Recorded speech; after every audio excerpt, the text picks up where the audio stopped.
Il est nécessaire, au moment d'installer le plugin, d'obtenir la licence correspondante. À cet effet, cette fenêtre affiche le code UID qu'il faudra envoyer à SGSE pour générer la licence. Pour ce faire, on peut copier ce code dans le presse-papier et l'envoyer à SGSE par courrier électronique.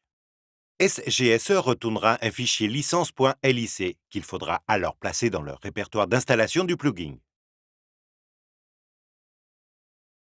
Par défaut, le répertoire se trouve à l'adresse c:/programfiles/milestone/mip-plugins/galaxy monitor. Lorsqu'on met dans le répertoire du plugin le fichier licence.lic avec une licence valable, l'interface du Management Client indique que le plugin a été correctement autorisé sous licence, montre les informations de la licence et le nombre de panneaux sous licence, et précise si la licence est une version de démonstration temporaire ou non.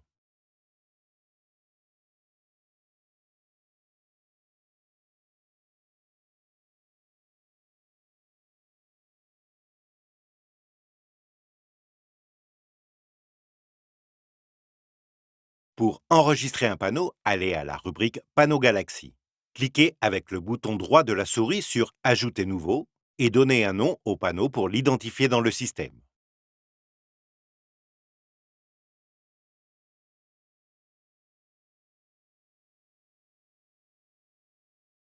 Sélectionnez le mode de connexion au panneau, communication IP direct ou via un convertisseur IP RS-232.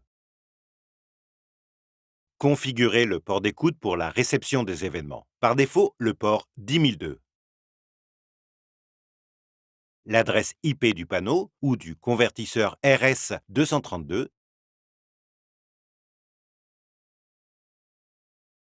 et le port à travers lequel vous vous connecterez au panneau pour envoyer les commandes. Configurez également le code PIN de l'utilisateur distant, c'est-à-dire de la personne qui utilisera l'intégration. Sélectionnez le modèle de panneau Galaxy que vous êtes en train d'installer. Marquez les groupes, les zones et les sorties qui ont été configurés dans le panneau et à partir desquels vous voulez créer les éléments dans Milestone.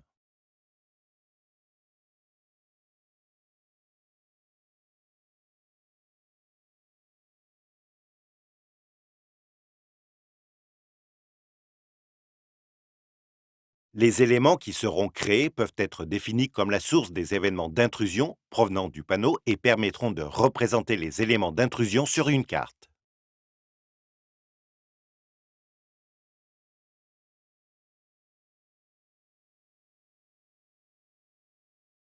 Une fois que le panneau configuré et les éléments ont été créés dans Milestone, on peut spécifier le type de détecteur associé à chaque zone. Il est possible de choisir entre un détecteur volumétrique, un détecteur à contact magnétique, un détecteur de bris de verre, un bouton panique ou un détecteur sismique.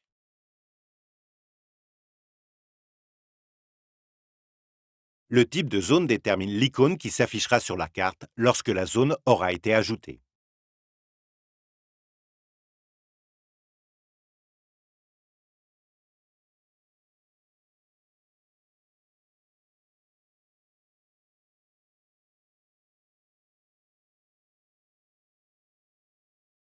Comme on peut le voir, le plan affiche les zones avec l'icône en fonction du type de zone sélectionnée.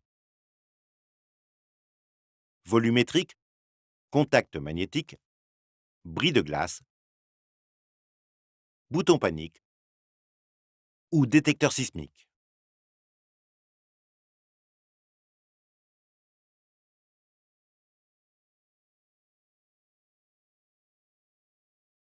Le plugin ajoute une série d'événements liés à l'intrusion à la propre batterie d'événements de Milestone. Ces événements peuvent servir à déclencher des règles ou à définir des alarmes.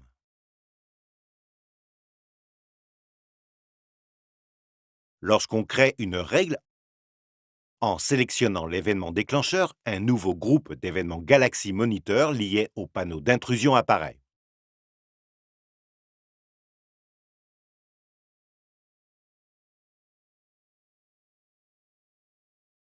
On disposera ici de tous les événements que le panneau sera capable d'afficher et qui correspondront aux événements SIA.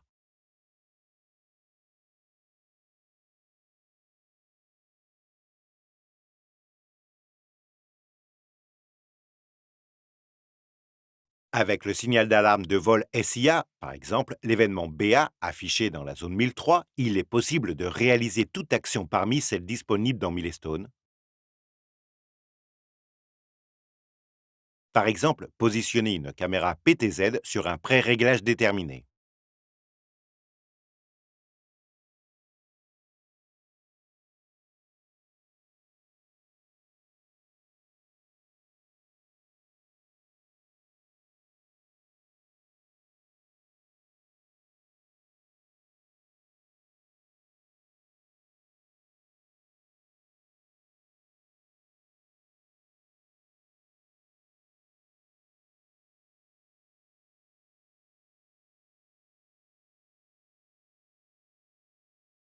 De cette façon, lorsque l'événement d'alarme de la zone 1003 s'affichera, la caméra PTZ se positionnera sur le pré-réglage 5Z. Les événements d'intrusion seront ainsi entièrement intégrés dans la logique des événements de Milestone.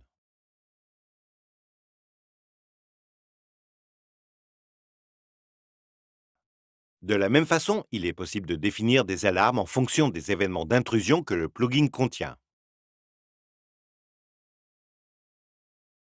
On crée le groupe Galaxy Monitor Events où l'on peut alors sélectionner n'importe lequel des événements.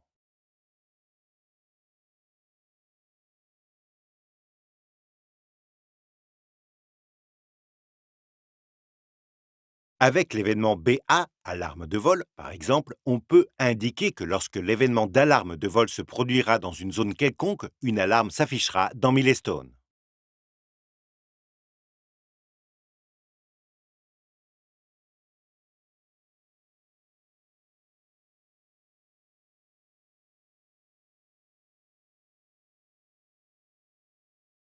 De cette manière simple, on disposera des alarmes d'intrusion des panneaux Galaxy dans Milestone.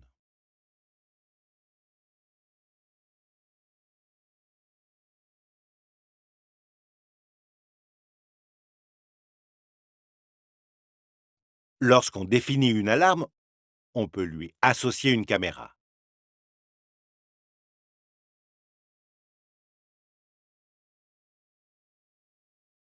De cette façon, lorsqu'une alarme est déclenchée dans une zone donnée, par exemple la zone 1001, on aura une vidéo associée dans Milestone. Dans la partie caméra associée, il faut sélectionner la caméra associée à la zone, de sorte que lorsqu'une alarme se produira, on aura une prévisualisation de la vidéo dans l'interface du Smart Client.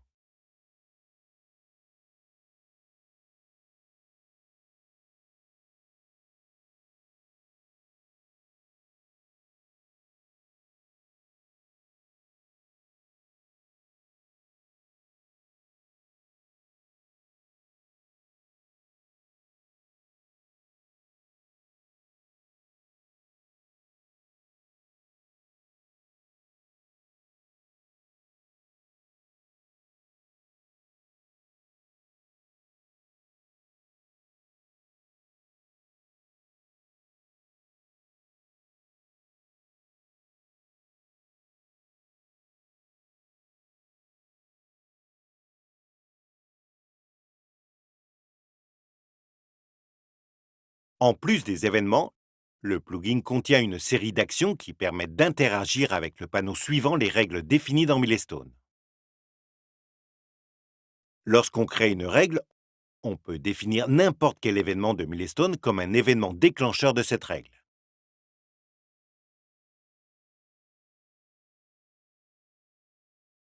L'action qui sera produite par l'activation de cette règle permettra d'interagir directement avec le panneau d'intrusion.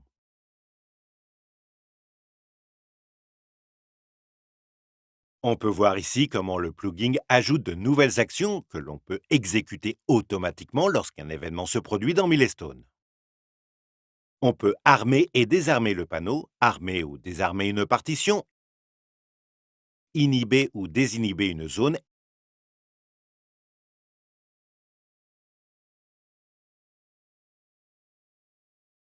et activer ou désactiver les sorties du panneau.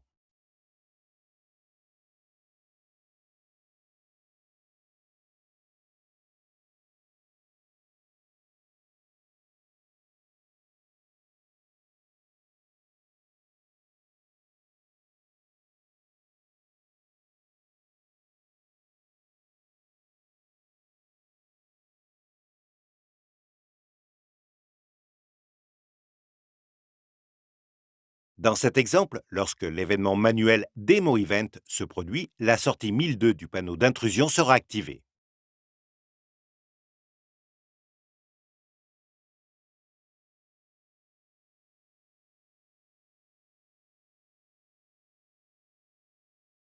Le plugin permet également d'appliquer des autorisations d'utilisateurs Milestone sur les différents éléments d'intrusion. Suivant les missions ou les rôles des utilisateurs, on peut définir les autorisations dont disposera chaque groupe d'utilisateurs sur les différents éléments d'intrusion configurés dans le système.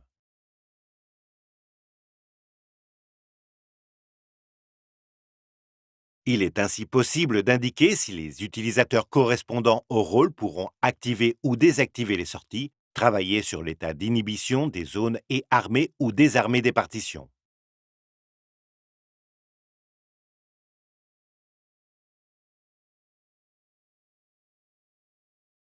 Cette configuration peut s'effectuer de façon globale sur toutes les partitions, zones ou sorties d'un panneau donné, ou individuellement sur chacune des zones, partitions ou sorties.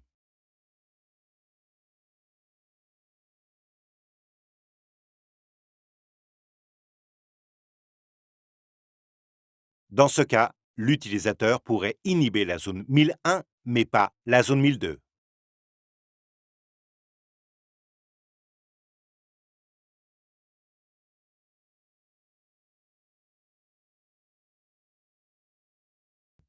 Dans le Smart Client, il est possible de placer sur une carte les différents éléments du panneau d'intrusion ainsi que le panneau lui-même.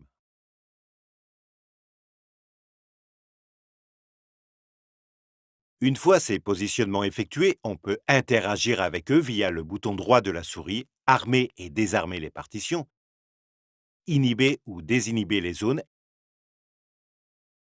et activer ou désactiver les sorties.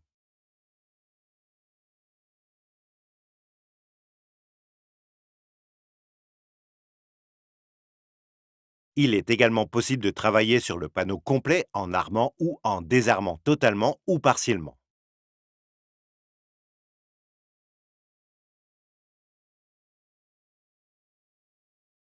Pour ajouter des éléments d'intrusion à une carte, il faut accéder au mode de configuration du Smart Client. Le menu des plugins affichera les éléments qui auront été créés dans la configuration, les partitions, les zones et les sorties.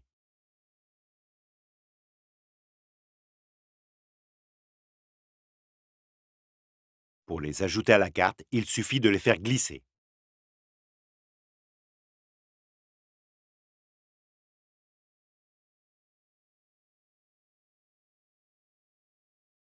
Les icônes figurant sur la carte indiquent l'état des différents éléments. Le vert indique un état de repos.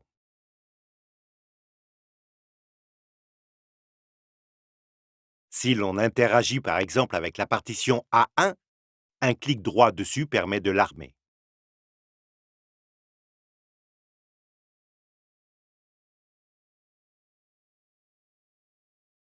Lorsque la partition est armée, l'icône devient orange.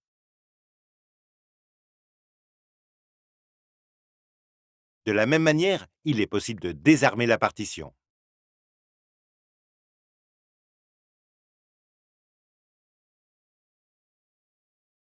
Les sorties présentent un contact ouvert lorsqu'elles sont dans un état inactif. Et lorsqu'elles sont activées, l'icône se ferme.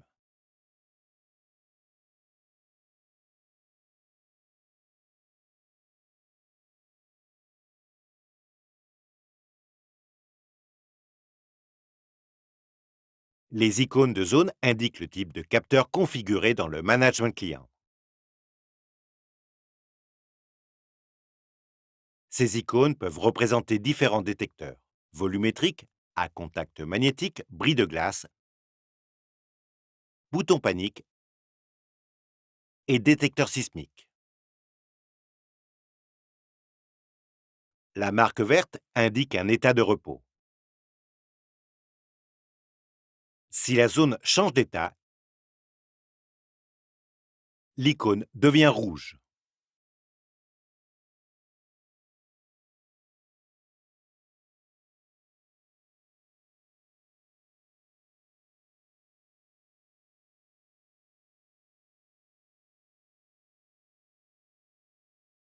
Si l'on a défini une alarme dans Milestone sur une zone donnée, lorsqu'une alarme se produira, en plus du changement d'icône, elle apparaîtra dans la liste des alarmes de Milestone et le cercle rouge clignotant caractéristique apparaîtra également autour de l'élément.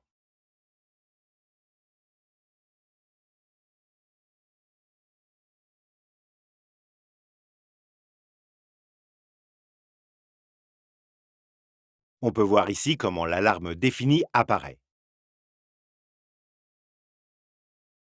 L'icône montre l'état de la zone et le cercle indique qu'il y a une alarme sur cet élément dans Milestone.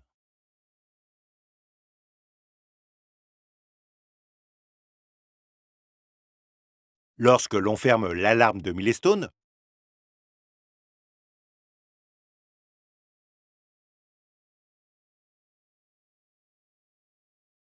le cercle disparaît et lorsque l'on rétablit le détecteur, l'icône revient à son état de repos.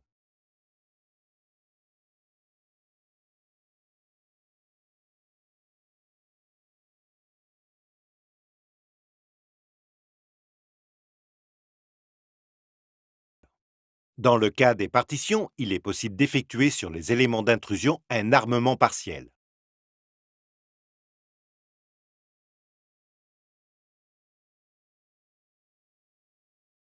Lorsque la partition sera armée partiellement, l'icône sera à moitié verte et à moitié orange.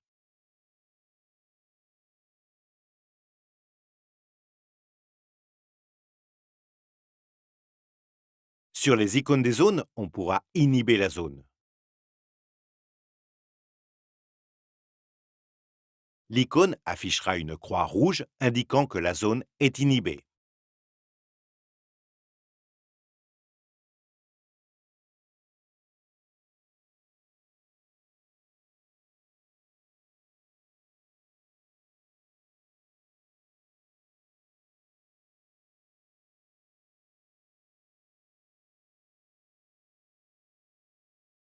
Pour agir sur le panneau dans son ensemble, un clic droit sur l'icône du panneau permettra de désarmer complètement le système.